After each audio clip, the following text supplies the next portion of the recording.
Tutorial 20. Hello and welcome. The following tutorial focuses on setup and parameters. The setup screen may be accessed by clicking the setup icon on the model's main screen. The setup screen allows the user to perform the following actions. 1. Setting the model's running pace from the two options on the upper left side of the screen: run with normal priority, run with high priority.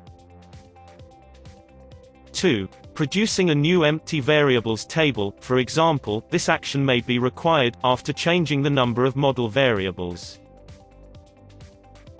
Please note that this action deletes all of the model's records. Hence, it is recommended that if you would like to change the model's structure but want to maintain the model's data, a backup copy of the data should be made and reloaded, as explained in this tutorial later on.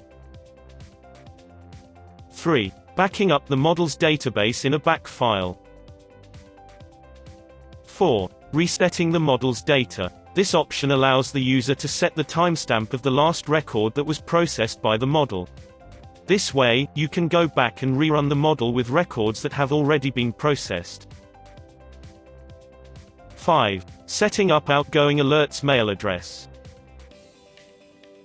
6. Resetting the database connections in order to preform backups. This may be needed when connections to the database are open and block the backup process.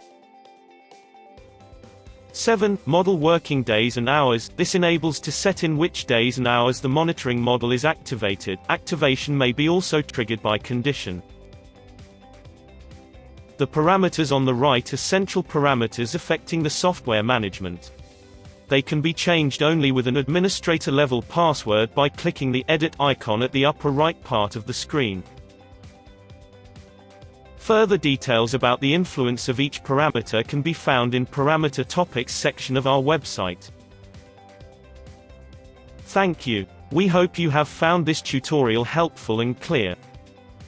If not, or if you have any additional suggestions or comments regarding this tutorial, please submit your remarks via our website.